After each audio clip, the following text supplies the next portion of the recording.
You go into your shower feeling, but as soon as you reach for the Irish Spring, your day immediately gets better.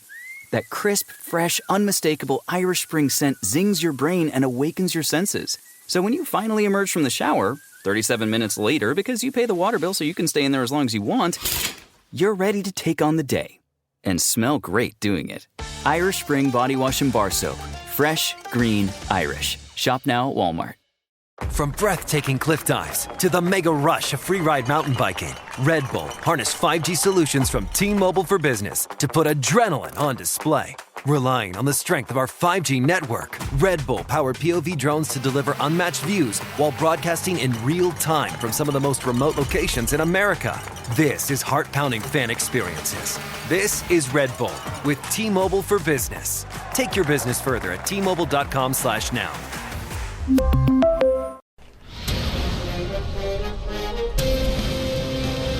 It's time for a Big Blue Kickoff Live. Nobody can ever tell you that you couldn't do it, because you did. On Giants.com. You know what I saw? New York Giant Prime. And the Giants mobile app. 17-14 is the final. One touchdown, we are world champions. Believe it, and it will happen. Part of the Giants Podcast Network. Let's go out there like a bunch of crazy dogs. Have some fun. Hello again, everybody, and welcome to Friday's edition of Big Blue Kickoff Live here on Giants.com, presented by Cadillac, the official luxury vehicle of the New York Football Giants. And man, oh man, we got a bright football Friday ahead for you today. 1 hour of New York Giants talk as they prep for the Sunday night matchup with the Cincinnati Bengals here at MetLife Stadium. The weather outside, look, I get it, right? I get it. It's football season, but it's like baseball weather out there right now. And speaking of baseball, the Yankees have moved on. They have knocked off the upstart Kansas City Royals. Garrett Cole doing exactly what he's paid to do. Now the Giants are on a one-game roll. The Yankees and the Mets are both on a series roll. And there's a feel-good vibe in New York, right? Oh, yeah. You know, New York has a very, very big little stretch of sports coming up. Because Sunday night, obviously, Giants take on the Bengals in primetime. Game 1 of the NLCS, Mets versus Dodgers or Padres, whoever wins that series. And then Monday, NLCS Game 2 is 4 o'clock. Yankees ALCS Game 1, Monday night. The Jets are on Monday night. You know, the hockey season Jets-Bills, by the way. Jets-Bills, yeah, the division game. Hockey seasons just got started. The Knicks, I believe, I saw play the Timberwolves. I don't know. The Blockers. If it's still preseason at that. It's still preseason right now. It is. But especially after the big trade that the Knicks just did. See what Towns did in his first preseason game? 23 points. Oh, that's and I think that's why you make that trade. Was it 10 or 12 boards in the first preseason game? Sounds like Towns. So, folks, big stretch. We got a little energy going here in the New York metropolitan area. I don't know if you can feel it through the screen or feel it through the microphone and the speakers, but those of you who aren't here and around the country and around the world, we do get international viewers. Okay, we do, Matt. You could feel it. At least I hope you can. Paul Dottino and Matt Citak, we're going to be here now for the next hour. 201-939-4513 to talk New York Giants football. Quickly, an injury update. Now, the official injury status report will be released later on this afternoon. But very, very quickly, Matt, I'm going to let you go over it. We do know that Malik Neighbors is still in concussion protocol, progressing according to the coach, but he is out for the game. Otherwise, there were no definitive words given out by Coach on the other fellas, but we do have a little bit of an update as to what's going on today. Yeah, so Malik is out. Nothing else to say about that. Running back Devin Singletary, Coach said he will practice in some capacity. He's been limited. He was limited last Friday, was limited Wednesday and Thursday of this week. We'll see where he gets, what he gets listed as today, what his game status is. If I had to guess, I would say probably will be listed as questionable if he can get it, if he's, 3 straight limited practices, but who knows? Coach said earlier in the week he's trending in the right direction, but that one, remains to be seen. Starting left guard John Runyon was back at practice. He missed Wednesday and Thursday due to an illness. He was feeling under the weather. but he's back today, so hopefully that means, good to go for Sunday, but we'll see. Wide receiver Bryce Ford-Whedon also, I believe he returned to practice today. He was in some capacity. And then they kind of downgraded him a bit because after they got out there, coach noticed he was going to be on the side with trainers, and he made note to tell the writers that we kind of thought he was going to practice today, but he's kind of limited. Yeah, he's dealing with a shoulder injury from last week. So, similar to Singletary, we'll see what he gets listed as on the final injury report. I believe that's it. Did Coach have a Kayvon update? Simply put, Kayvon was out there working some one-on-one drills, helping Azeez Ojolari along, but it did not look like he was going to do anything more than that. Gotcha. Yeah, I mean, again, as John and I said on the show yesterday, Kayvon just had surgery Wednesday morning. It would be a pretty miraculous turnaround if he's able to suit up for Sunday. I guess you never know until he gets listed as out. You never know. But I feel like that one probably will be tough for him to make. I suspect in a couple of days from surgery. I'm in line with you guys on that one. I will say this though, that I do believe that Azeez Ojolari is a much better position now than he was in the last couple of years to be able to take those snaps. He's only playing a little more than a third of the defensive snaps this year because he's been behind Burns and Thibodeau. Now, we do know that Burns has had a bit of a sore groin, so he's taken some snaps off the last couple of weeks. They've rotated Ojolari in.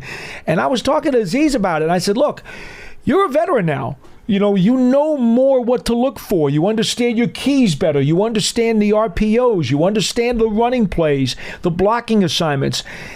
I think that Azeez Ojolari has quietly been more efficient in his snaps this year than he had been in his first couple of years in the league, even though as a rookie he had 8 sacks. I know those are splash plays, but I think this year he's been healthy, he's been on the field, and maybe that's because of the decrease in playing time too, to be honest. Maybe the fact that he's playing less has allowed him to maintain his body more. I don't know the answer to that. Only he can tell you. But he feels more confident in his play on the field, and I think it's shown. Yeah, I mean, look, this is a guy that has experience with and success in the NFL as a pass rusher. As you mentioned, 8 sacks as a rookie, set the Giants' rookie record. People seem to... Lawrence Taylor. The official one. Thank you. Unofficial, that's another story. Asterisk. The official rookie record with 8 sacks, had 13 quarterback hits. Then the next year, he dealt with injuries throughout the season, only played 7 games, not even a full 7 games. No. And he had 5.5 sacks and 3 forced fumbles.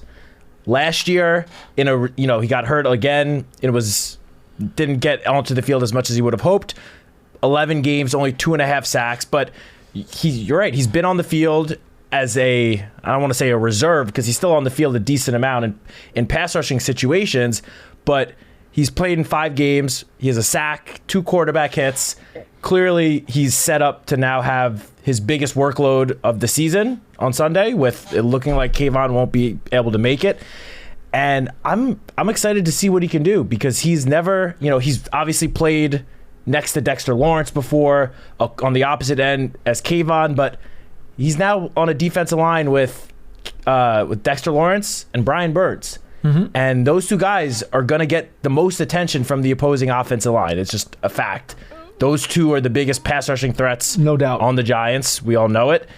That's going to leave Azeez Ojolari in some one-on-one situations, which we have seen a lot of one-on-ones, which we have seen in the past him take advantage of and be able to beat his matchup and get after the quarterback. It doesn't have to even be sacks. Sacks, as you mentioned, they're the splash plays. Obviously, you'd love to get a sack every time the opponent goes to drop back for a pass. But even just getting in the quarterback's face, making him throw the ball away, making him scramble out of the pocket, there are ways for Azeez to be able to affect this game even without those big splash plays, and he's going to have a great opportunity to do it. He would be going primarily up against first-round pick Amarius Mims at right tackle, who has been nursing a sore ankle and now a sore calf on top of that for Cincinnati. And that has been an offensive line that has struggled this year, to be quite frank with you. We will see. But I will say this. Shane Bowen has shown us now the ability to tweak and adapt his scheme multiple times in the first 5 weeks of the season. I mean, we all thought that this is a guy who had, spots on him like a leopard, and he was going to do exactly what he did in Tennessee, and we didn't know how he was going to deal with the Giants personnel. We've already seen multiple styles of what he wants to do. Some heavy blitz, some not heavy blitz. A lot of fake blitzes, a lot of mugging and pre-snap stuff. We're seeing some different things that we didn't necessarily expect to see out of Shane Bowen. So I've got a lot of confidence in him to be able to get things done against Joe Burrow and company, because let's not kid ourselves, they are a very prolific passing attack. Oh, for sure. I mean, outside of the Week 1 game, which, as we've said multiple times since then, we're kind of just going to throw that game out the window. That seems to be the aberration, doesn't it? Yes, because since then, the Giants' defense has just been very good. It doesn't matter how you look at it, what stat you look at. The numbers just show that the Giants have been a very good defense from Week 2 on. And that's a 4-game sample size. It's not like we're talking about, 1 or 2 weeks. A 4-game sample size, that is almost a quarter of the season. And they haven't, in those 4 games, they didn't allow an opponent to score more than 21 points. And that was against Jaden Daniels, who is, I know he's a rookie, but is playing like one of the best quarterbacks in the NFL so far.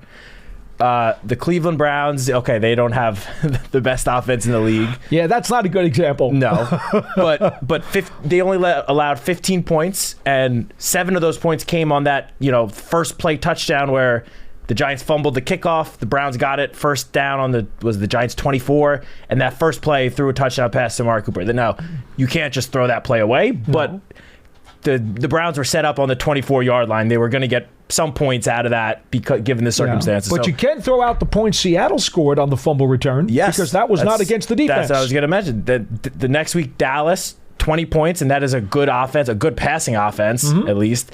And then the Seahawks finished with 20 points. As you mentioned, 7 of those came on a fumble recovery for a touchdown. So 13 points against a pretty good Seattle offense that even last night against the 49ers, while they struggled at times, ended up scoring, 26 points, I believe? Something like that, against a very good 49ers defense. Okay, now I got to throw a little cold water on you, Matt. Bring it. Bengals have scored more than 21 points in 4 straight games, and they're averaging about 29 a game on the season. Oh, for sure. This will undoubtedly be not only the toughest test to date for the Giants defense, but maybe the toughest test all season. John and I were talking about this yesterday. The only matchup, at least on paper right now, that looks like the opposing offense could be as potent as this Bengals one is the Baltimore Ravens, which we saw those two teams battle last week, and Baltimore came out on top 41-38 in overtime. So this Bengals offense is the real deal. Joe Burrow is playing like an MVP quarterback. Yep. They have potentially the best wide receiver duo in the NFL, and if not number one, at least top 3 or 5. Oh, I think it's the best. Between Higgins and Chase. I agree with you, but there are some other good duos out there. But right now, at least the last couple of weeks, they're playing like the top duo.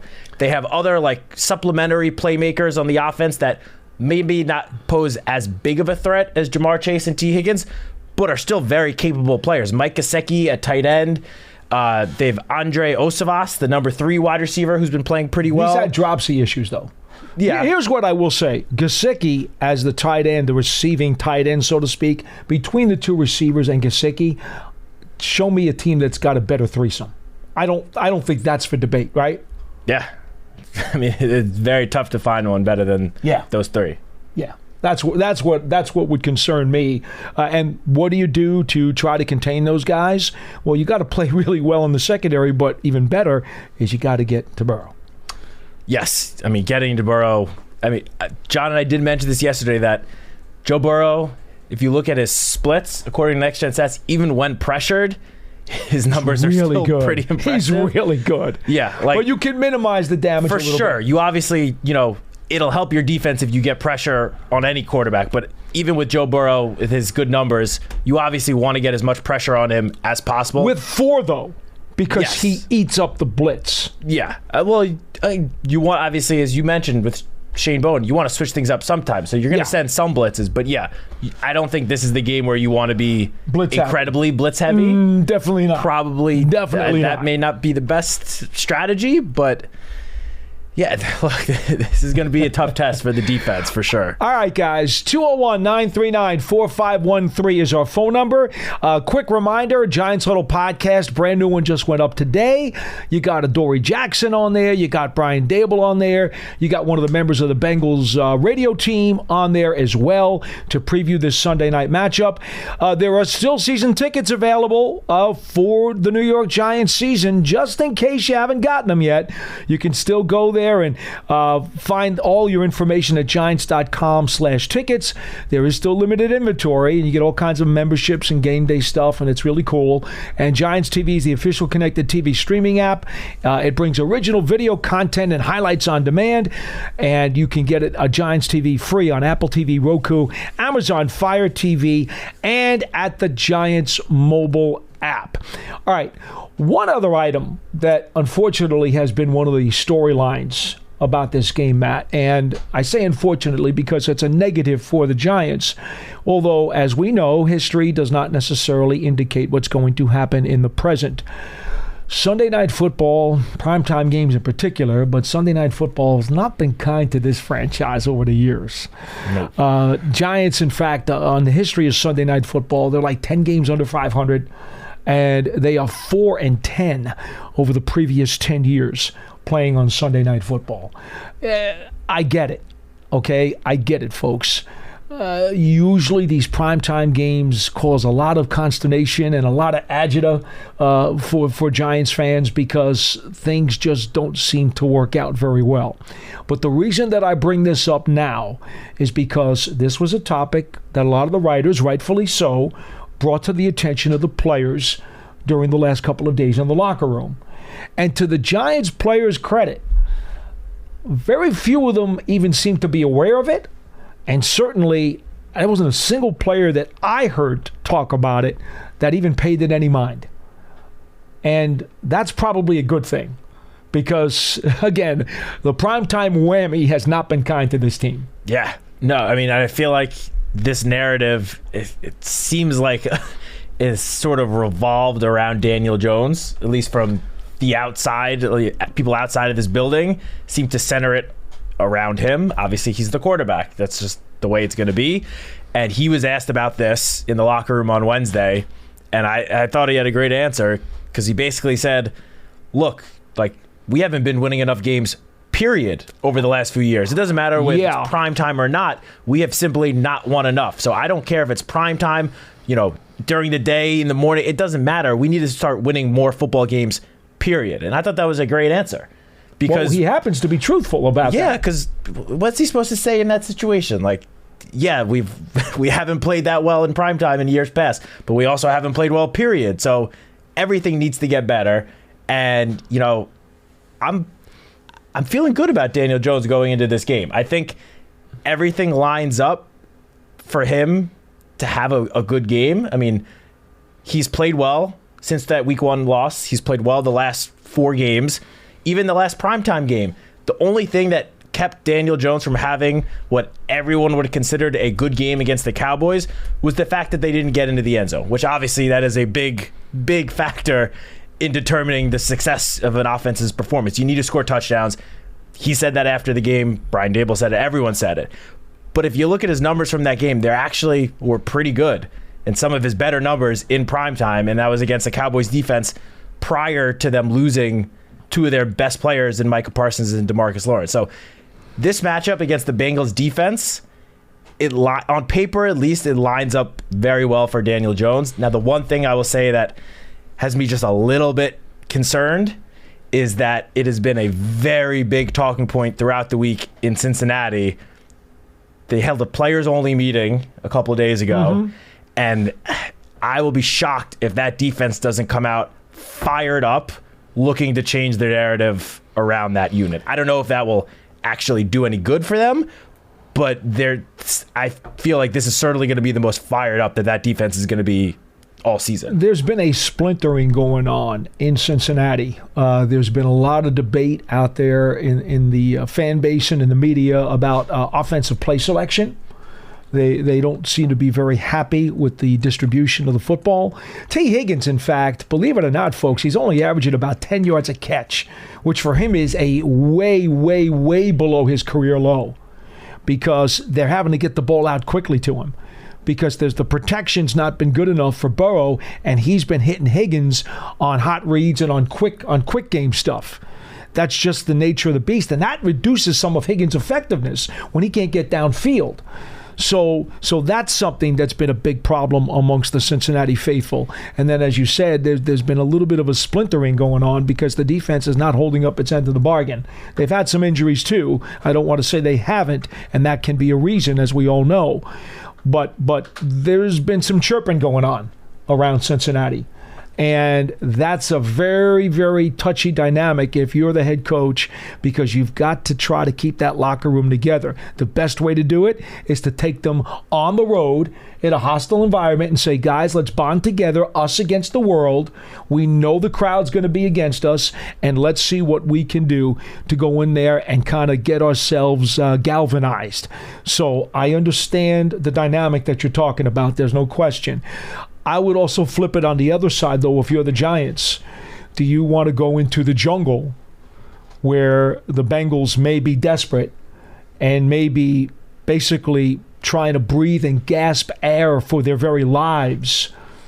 That would be a pretty nasty situation, too. So maybe the Giants are better off that the game is home, despite the fact that the Bengals can use the road game as a galvanizing item.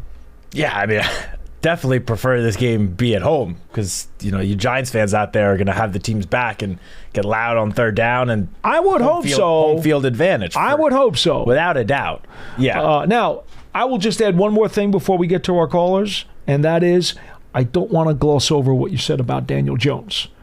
He has had 4 really good games in a row, and really what I thought was his best game in Seattle this past Sunday. I'm going to venture as far as to say this might be the best 4-game streak of his career. You with me? I am, because when he had weeks 2 and 3, that was the first time in his career that he had back-to-back games with multiple touchdown passes, no interceptions. And on top of that, a passer rating over 100. And he's done that 3 out of the last 4 games. So I'm with you 100%. And even the game he didn't, he played well. Yeah, that Cowboys game, he still played well. Again, if they'd gotten into the end zone once or twice, the narrative around that game would have been a lot different. And the narrative around Daniel Jones, I feel like, would be a little bit different. Okay. Now. And by the way, this goes back to the old story. Daniel Jones was backs against the wall in 2022. He came out and got the Giants into the playoffs. Backs against the wall again this offseason. How many people wanted to hang him by his toes? Saying, this is it, got to produce. If you don't, you're going to be out of here. That's what the fan and media narrative was. And what's Daniel Jones done? He's answered the bell once again. And I think, and again, you're agreeing with me, the best 4-game stretch that I think he's ever had. And that's what you want from your quarterback. All right, let's go to the phones. Wait, real quick, just we got an update from Cincinnati. Zach Taylor recently spoke to the media a little while ago.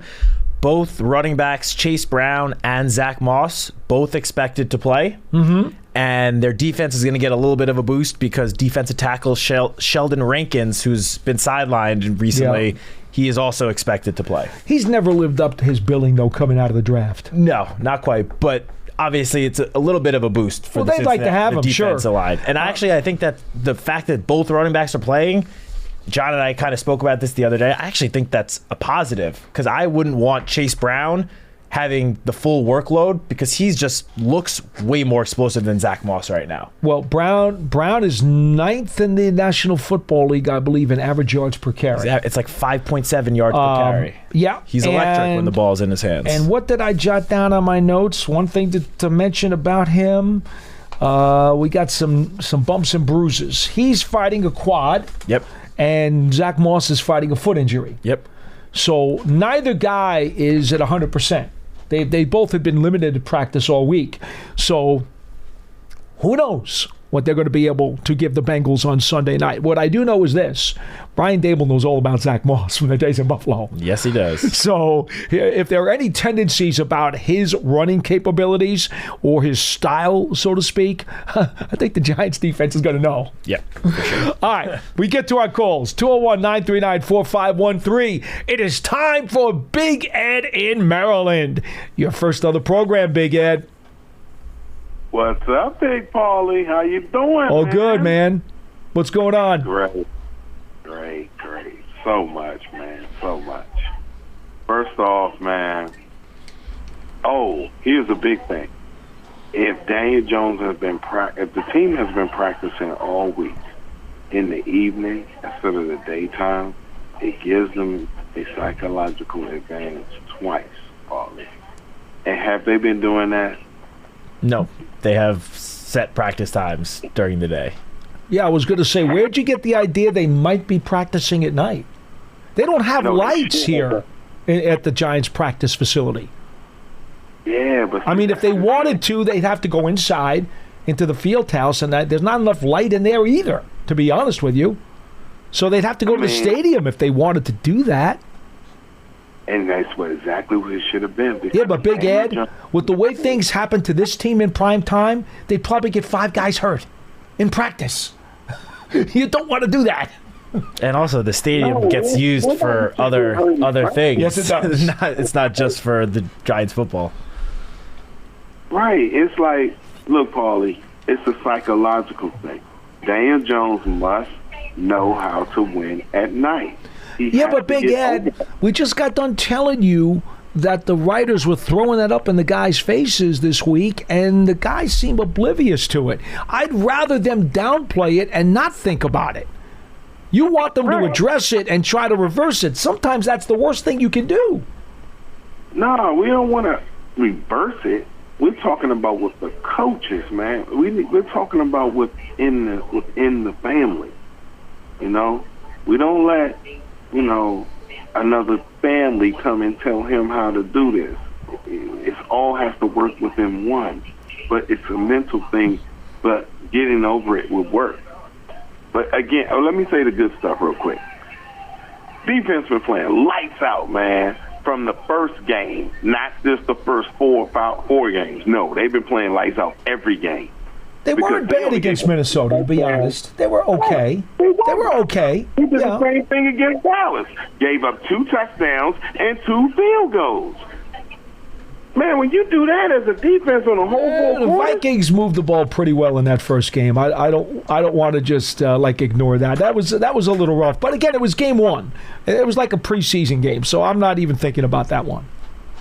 But go ahead, Big Ed. What do the Giants need to do to beat the Bengals? And forget about the karma of playing at night, okay?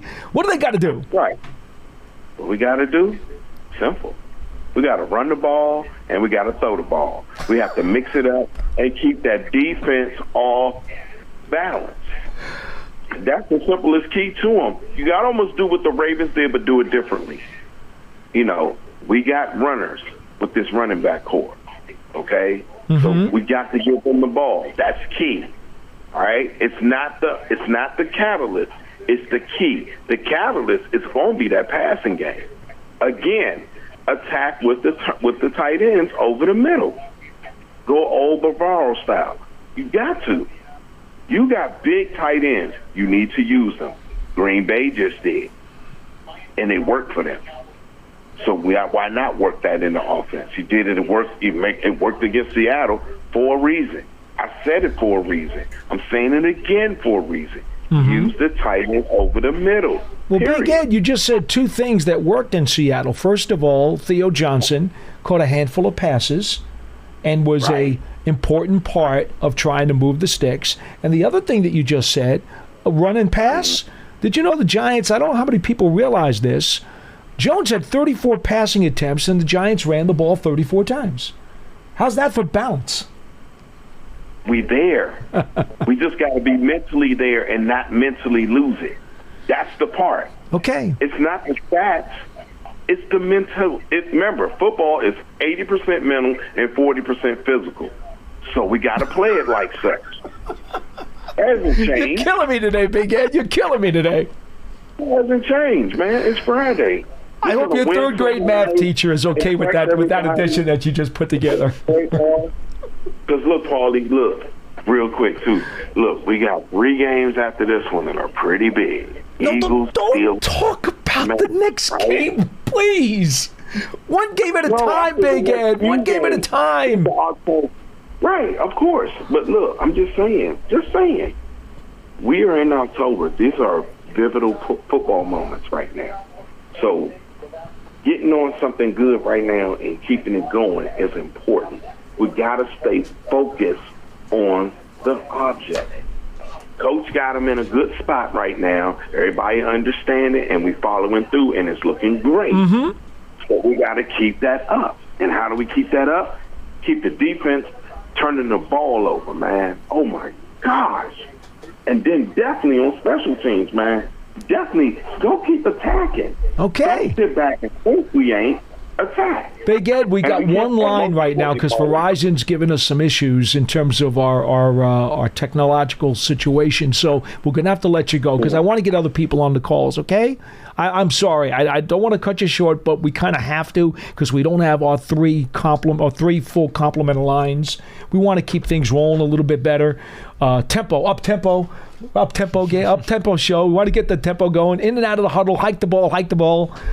Listen, Matt, all good points from Big Ed for sure. I mean, I'm joking with him and everything. All good points. The one thing that I think is very important, though, about the Giants right now as they face this desperate Cincinnati team, which we've already addressed, the one thing that the Giants have to avoid doing is shooting themselves in the foot like they almost did in Seattle. They dominated the game and had 4 drop passes, 3 of which were incredibly critical during the course of the game and could have allowed them to lock that thing away without Seattle even coming within a sniff of stealing the game. You can't do that against Joe Burrow because if you fritter opportunities and allow him extra possessions, or for that matter, the opportunity to then score after you have a 0 possession, guess what? He's going to do it. Because that's what Joe Burrow does. Yeah, definitely. And, Coach Dable kind of said this when he was speaking to the media, I believe it was on Wednesday. I have the quote here. Talking about the Bengals, he said, they're a very quality, good football team with a lot of good players, and our focus has to be on us and what we need to do. And, I mean, that is, par for the course with Brian Dable. That's what he's been doing since he got here in 2022. Keeps the focus internal. And that's what it needs to be. You mentioned those mistakes. The Giants are aware of that. They know, obviously. Brian Dable knows. All the players know that they can't afford to make, I don't want to call it mental mistakes, because that fumble with Eric Gray last week easily could have been called a touchdown. And then, as you said, game would not have been even nearly as close as the final score said it was. They still had 4 drops in the game besides the fumble. They did. The Giants know they need to focus on themselves. They're obviously preparing for the Bengals. They know how tough of a matchup it is. They're focusing on, the individual one-on-one matchups that some of the players are going to have. But they know that if they go out there and play the type of football that they are preparing for throughout the week, that the results will show come Sunday night. Mm-hmm. Brian Dable has done a tremendous job since he got here at keeping the team focused each and every week. And, I know Big Ed tried talking about games down the road. Don't do that. As you said, the focus is on Sunday night, and that is it. And I can promise you, in the locker room, they are only focused on the Cincinnati Bengals and Sunday Night Football. They are not looking ahead to next week, the showdown with Saquon Barkley and the Eagles. That is the furthest thing from their mind right now. They are focused on Joe Burrow, Jamar Chase, T. Higgins, and this Bengals team. And that is what they need to be focusing on, obviously. Yeah, Pittsburgh and Philadelphia can wait. For sure. And listen, from a mathematical perspective, this game is a huge game for the Giants, and it has nothing to do with those other 2 opponents. It has to do with the fact that if you win Sunday night, you're back to sea level. You're 3-3 again, and now you basically have an 11-game season in front of you. and you can still do everything that you want to do, and you can basically reset yourself and start from the starting line. If you lose this game Sunday, you're back to now being 2 games under 500.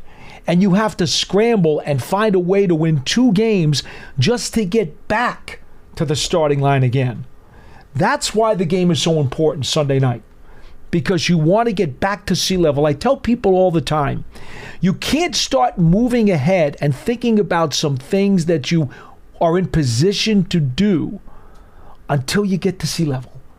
Teams who are under 500 are always looking up. They're always sucking water. They're always trying to dig out through the quicksand. But once you get to sea level, now you can take a breath and reset and kind of, get your feet under you. Get your sea legs under you and say, all right, now let's attack from here. That's the whole foundation, the whole springboard to what you might be able to do later on. But until you get to 500, you're kind of floating around in the quicksand. You're right. And I don't want to get ahead of ourselves here, but if the Giants win on Sunday night, obviously they can't control what anyone else in the division does, but the Washington Commanders are taking on the Baltimore Ravens, where they are I think a full touchdown underdog. If the Commanders lose and the Giants win, again, I don't want to get ahead of ourselves here, but all of a sudden the Giants are 1 game back for the division lead. This is, I feel like we kind of say this almost every year, but it feels like the NFC East race is just completely wide open this year. There isn't one team that is so much more dominant than everyone else. Well, make it wide open by keeping pace. Exactly. If they win, then all of a sudden you're 3-3. Or gaining pace, for that matter. Going into a divisional matchup next week with riding a 2-game winning streak and feeling really good about yourselves. I know Brian Dable kind of said, or always says, each week is different. We're focused on this week, and again, that's what it should be. But you hope that the Giants can carry over some of that momentum that they clearly gained with a great overall performance in Seattle last week. You want them to carry some of that momentum over to this big matchup against the Bengals on Sunday night. No question. All right, 201-939-4513. Vinny in Connecticut, you're next on Big Blue Kickoff Live. Hello. Hey, guys. Hey, thanks for taking the call. Before I get to my Giant point, Matt, I have to say congratulations to us for the Mets moving forward. I'm so excited as you are. And, Paulie, before you say anything about the Yankees, because I know you're going to chime in, John has done this before, okay? I'll ask you 2 questions. 2 questions. One is, how many games did the Yankees win against the Mets this year? And then 2, what is the one team you don't want to face in the World Series? The Dodgers. Very simply put, the Dodgers are the team I would not want to face if I was the Yankees. And second of all, the Yankees do own this town. Now, is there something about the Giants you'd like to talk about? Paul's never going to give the Mets. Paul's never going to give the Mets any sort of credit. Paulie, you didn't answer the question. The Yankees won no games against the Mets this year. Okay, on to my Giants. Vinny, the Mets could beat the Yankees in the World Series, and Paul will still sit up here saying the Yankees should have won. They're a better team. No credit to the Mets. Fortunately, I will never have to deal with that. But anyway, go ahead. All right, we're going to clip this and maybe replay it in a couple weeks. All right. So anyway, I've called in the past for the last several years, occasionally calling in, and my biggest gripe has always been about the offensive line. And, man, I am so happy to see that this offensive line has really glued together. Job. Everybody had his head a couple of weeks ago. Dable's head a couple of weeks ago. You got to give this some time. I don't care who the quarterback would have been over the past 2 years. It didn't matter. You could have put Peyton Manning back there, Eli Manning back there. You pick what quarterback you want back there. It would not have made a darn bit of difference. The line was terrible. You can't complete passes when you're on your back and you're running for your life. It doesn't matter who the quarterback is. It makes a difference when you got time to throw.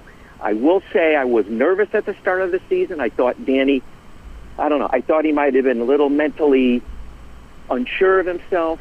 I did say that early on, but you know what? He just needed a little bit of time. And he is back to Danny Dimes, the nickname he earned his rookie year. He made great throws. I know it's one game. I don't know, Paul. I don't agree with you. I don't think he's had 4 great games. I didn't say great. I didn't say great. I said 4 very good games, and I think it's the 4-game stretch is the best stretch of his career. I really believe that. Now, you're right. They were not 4 great games. I would not dispute you on that at all. But here's what I will say. The Minnesota game, which was a washout for everybody in this locker room, I will say, not only do I think that was a mental hurdle because he was now getting back after the torn ACL and missing so much time and trying to rehab and stuff, but I also think it was a physical thing.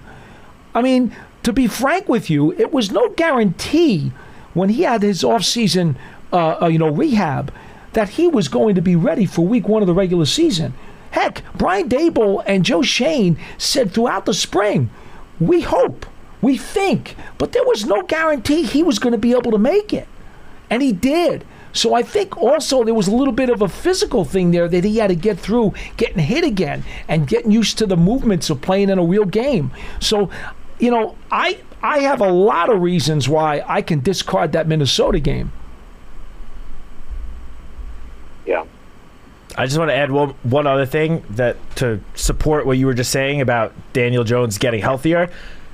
That week 1 game, I fully agree with you, and I said it on the air the week after that I feel like he was shaking off a lot of the rust. And not to use that as an excuse, but the guy was coming off a very serious knee injury that basically any other quarterback in the NFL, if he had a game like that after his first game back, would be given the benefit of the doubt. But because it's Daniel Jones, everyone was ready to throw him to the Wolves already. But regardless of that, this past Sunday against the Seahawks, Daniel Jones ran the ball a season-high 11 times. Mm-hmm. He hadn't run the ball more than 8 times in any game prior. 11 rushes.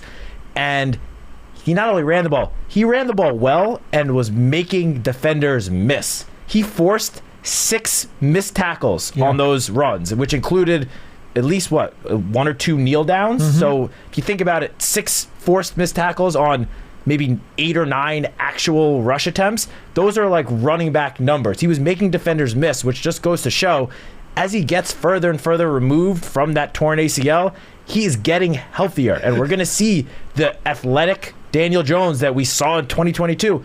That's going to start to come out even more than it already has. Matt and Vinny. Can I make another? Yeah, go ahead, Vinny, and then we're going to let you go. Yeah. Go ahead. Yeah. So the only other point I want to make is I know there was all this hype about how he's not being able to make the deep pass those last 2, not the last game, but the games prior. Mm-hmm. And a lot of callers calling in, going crazy with that. But the bottom line was he was moving the team down the field into the red zone with the short passes. My feeling has always been, deep passes are nice. They're nice to have. I'll take it if I can get it. It's not necessary. What's necessary is you got to score if you get in the red zone. He got the team into the red zone pretty consistently with the short passes, the screens, yada, yada, yada. He got down there, but they got to finish. And I feel like this last game, they finished. That throw to Robinson, we threw across the field. That was an incredible throw. Okay, and they have to score in the red zone, and I feel like they're I don't want to say they're there completely, but they look so much better right now. That offensive line is giving them all day to score, and they just have to do it. Score in the red zone. Well, it certainly helps because the better efficiency you have in the red zone, maybe the less you can lean on explosive plays. John loves to talk about how you got to have explosive plays to score points, and there's a lot of truth to that. But if you can be kick butt in the red zone, that can somewhat buoy that situation. Yeah, definitely. I mean, we're going to let you go, Vinny. Go ahead. Thank you, Vinny. Explosive plays, they obviously help, and they help you get down the field. They also help just kind of keep the defense honest. Sure. They can't sell out, stack the box if they're worried about you throwing a 30-yard pass down the field and then gaining another 30 yards after. But I will say, the red zone offense, it has shown signs of improvement, but that is the one area, I think, of the Giants offense that is not where it needs to be yet and still needs more improvement. If you look at the numbers, they are 7 of 16 in trips inside the red zone. Now, 44%. A lot of that is from the Dallas Cowboy game alone. Mm-hmm. But nonetheless, they need to capitalize when they get in close. And Brian Daboll, Daniel Jones, they'll be the first guys to tell you that.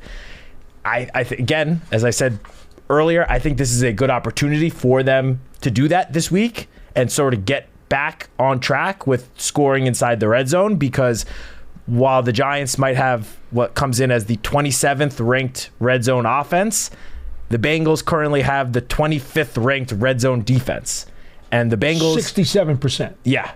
And the Bengals, in key situations, have just struggled mightily to get their opponent off the field. They have the 31st ranked third down defense, the 30th ranked fourth down defense, and 25th red zone defense. So I completely agree that I think the biggest factor in the Giants potentially winning this game Sunday night is capitalizing and converting in these key situations. Third down, if they have a fourth down attempt, getting the first down on those and then punching it in when you get inside the red zone. Further to your point, you cannot leave 4 points on the field by kicking a field goal.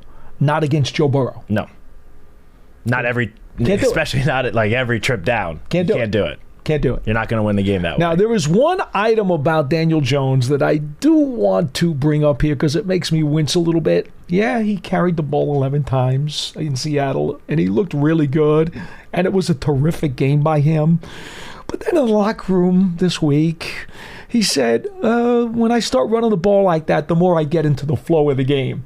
And I'm like, Daniel, you guys know how I feel about a quarterback running the ball. I like to try to keep those quarterback runs to a minimum.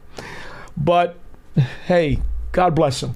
Well, I think Daniel Jones running the football is just a part of this offense. It may not be as big a part of the offense as it was 2 years ago. I'd like to keep it down. But, the threat of him running the ball is, I think, what helps kind of keep defenses honest a little bit, because they know that is part of his skill set that he could do and bust out a run for 30 yards if they leave him wide open. Now, the thing I would like to see is if he sees a defender running at him, Daniel, please just get down. Instead of fighting for that extra yard or two, and he did. We would rather you get down and not take a big hit. He did, but he also he fought for extra yards. Yeah, he took some big hits against the Seahawks, and while he got up and brushed him off, I don't want to see him doing that every single game, taking that many big hits. No. He's our quarterback. He's playing really well. I want him to continue to do it and continue to stay healthy. So just try to minimize those big hits and take Daniel, please. 201-939-4513. Our one phone line is open right now if you'd like to get in and talk Giants football against the Bengals. Hey, one thing for sure, weather forecast is incredible. Dry, clear skies. Even though, folks, if you're in the New York area, we've been in the high 40s overnight. Recently. It's gotten a little chillier in the evening, but supposed to be outstanding. And, again, I know Joe Burrow loves to throw the football, but it should be a great night if you want to throw it and if you want to pass the ball, because there's not going to be anything to impede you from doing that. Well, I'm checking weatherchannel.com. What do they say? It says Sunday night. I don't know what time, but it says Sunday night, chance of rain 50%. Oh, that's going up. It's going to be beautiful all day, and then at some point Sunday night it might start raining. I had not seen that on my last check. Into Monday morning. Hopefully it's super late and after the game is over, just when we're trying to get our way back home after the game. On the other hand, if it rains in the fourth quarter of the second half, that's probably likely to bother Burrow more than it will Jones. That is true. So maybe it wouldn't be so bad. We're still 2 days out. As we know, the weather forecast changes every 5 minutes, so we'll have to wait and see how that turns out. All right, 201-939-4513 is our phone number. I would suspect, now we were talking about Azeez Ojulari before, having to increase his role if Thibodeau should not be available, and again, we don't expect him to be. But when the official injury report comes out, if he is listed as out, I think if I'm the Giants, I'm going to activate Tamon Fox. I'm going to bring him up off the practice squad again for the second time. And I'm going to have him as the next man up behind Ojulari in that outside linebacker, edge rusher rotation. Thoughts about Fox? I like Fox. I mean, he's obviously not gotten too many opportunities going back to last season. He got a little bit of a run last year, and he produced when he was given an opportunity. Obviously he didn't blow up any box scores, but playing as like a reserve pass rusher, he at least one sack last year. Got into the quarterback's faces sometimes. I could see that. It's either going to be him or Benton Whitley, who was re-signed to the practice squad. Benton Whitley, obviously, at least during the preseason, had a lot of success as a pass rusher. Oh, he had a good camp. He really had a great did. camp. That's why he ended up on the team, now practice squad. But I would suspect one of those two to get called up, or, Brian Daboll said they are still at least discussing the possibility of Kayvon being put on IR. Obviously, we hope that does not happen. Mm-hmm. If it does, one of these guys could just get signed outright to the active roster. And then, who knows, maybe even they call up the other one as well to just have an extra body in that room. These guys out behind Brian Burns and Azeez Ojulari, assuming Kayvon's out, they're going to get an opportunity. And as we've seen in every season, guys come out of nowhere and contribute, and can contribute in a big way. And these guys are going to get an opportunity to do it, and we'll see if any of them can take advantage of it. Both guys, Whitley and Fox, also can play a role on specials. Yeah. We've seen that from both players before. Yep. So that's also a kind of an added benefit, is that they can give you something there if you need it. And again, we don't know exactly where Bryce Ford-Wheaton's status is, but he is one of the coverage guys. Even though the linebackers aren't going to be gunners, it's still a supplemental coverage guy that can help in your coverage unit. Yeah, I'm interested to see if Patrick Johnson gets any reps, as an edge rusher. I don't know if he will. I'm curious, because he obviously, the Giants added him. I don't even remember when exactly they added him. At some point, a couple weeks ago. He's been around the league for a few years. He has. Hasn't had a ton of production, but he also hasn't gotten a ton of playing time. But he's with the Eagles, stuck around Philadelphia for 3.5 seasons. Yeah. I'm just interested to see if he's given an opportunity, what he might do. I think he's going to be more limited to special teams. I think so too, because that's what he's primarily done. The other guy they have is Boogie Basham, but again, he's more of a run stopper, edge setter than he is a pass rusher or an athletic cover guy. I don't think his skill set helps you as much against the Bengals as the other guys does. Yeah, I agree with you. I mean, Boogie Basham hasn't. I think he's only been active. I don't even think he's been active for a game yet. I think he's been a game day inactive each week, the first 5 weeks of the season. Maybe that changes if Kayvon is sidelined. We'll find out on Sunday. All right, we go back to the lines. Bruce in Virginia. You're next on Big Blue Kickoff Live. Hello. Hello. Appreciate you taking my call. Sure. Just a quick question on coaching. My view is that Neighbors is the first true number one wide receiver that Daniel Jones has had. But I think it's a huge mistake to throw the ball to him 13 times.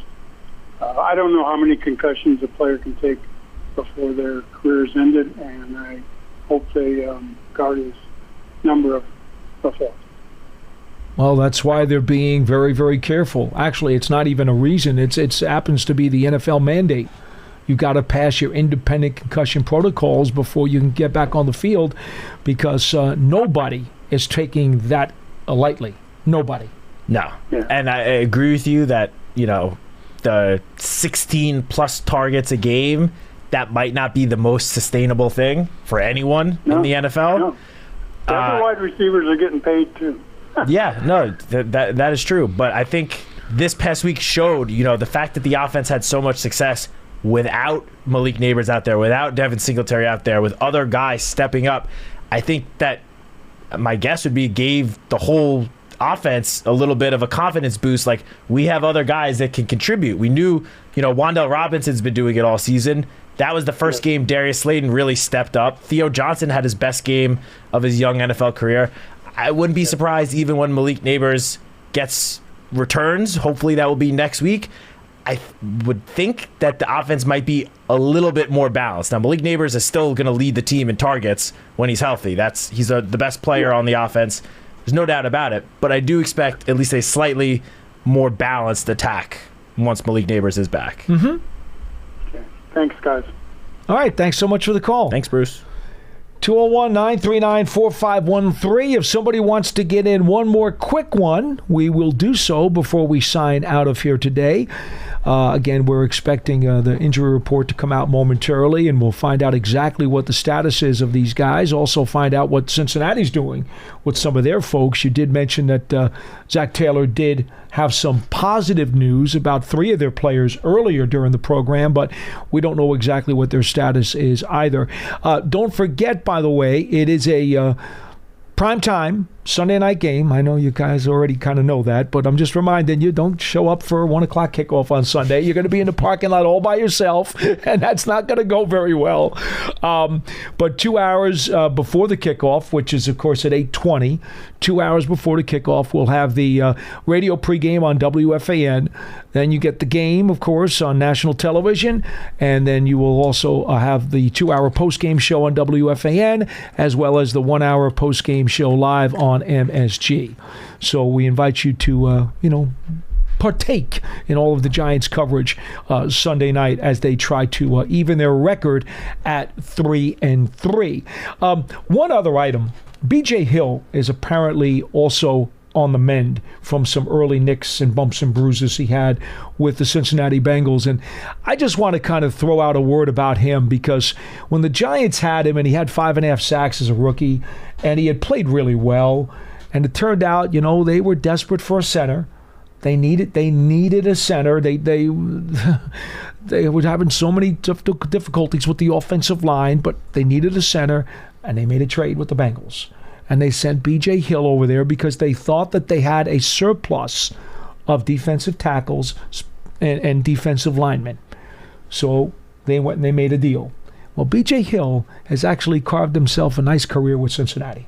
He's done a good job for them. He really has. Yeah, he's been very solid. I mean, that first season in Cincinnati, he matched his rookie total with 5.5 sacks, and they rewarded him with I believe it was after that offseason that he got a pretty big contract extension with Cincinnati. And, the 2 years after, 3 sacks, 4.5 sacks, played in almost every game. He missed 1 game at 2022, played in every game last year, has played in 3 games this season. He's been very solid. As you said, at that time, the Giants did feel like they had a surplus of defensive tackles, and they did, honestly. I mean, they traded him in the training camp, I believe, right before the 2021 season, where they had Dexter Lawrence. They had just traded and re-signed Leonard Williams, and B.J. Hill was entering a contract year, and I guess they kind of assumed, we gave Leo this big deal. We're gonna eventually give Dexter a deal. We're not going to be able to pay this guy once the season is over. We need a center. Let's do this flip. And they wound up acquiring Billy Price, who played for the Giants for a year, and it didn't work out so well. And then he bounced around as a journeyman with a couple other teams, I think. Yeah, I don't know if he's still in the league. I don't know if he is now either. But in any event, just throwing out a little bit of a couple of plaudits, though, for B.J. Hill, who was always a good guy when he was here. Really enjoyed him when he was here. Really good locker room guy, good teammate, productive. Knew he was going to have a good NFL career. It was just the circumstances that the Giants were in. They felt you have to give something to get something, and they were desperate for a center. Yeah, and just a fun little tidbit that this is, of the last 4 games, this is now the 3rd game the Giants will face one of their former defensive tackles. Oh, I had not thought about that. Dalvin Tomlinson. How about in that? Week 3 against the Browns. Well, actually 4 if you want to count Jonathan Hankins with the Cowboys. I will count Jonathan Hankins. Absolutely, I will. Then Leonard Williams last week with the Seahawks. B.J. Hill with the Bengals this week. 4 straight games against former defensive tackles of the New York Giants. That's a good observation by you. Tidbit.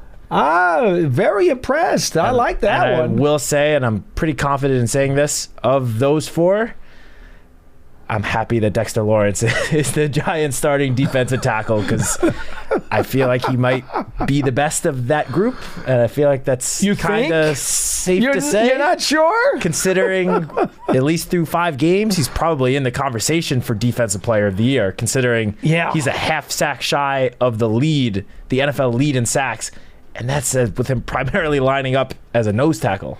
It's incredible what he's been doing through 5 weeks. Yeah, Dexter Lawrence is on track to just have a phenomenal season.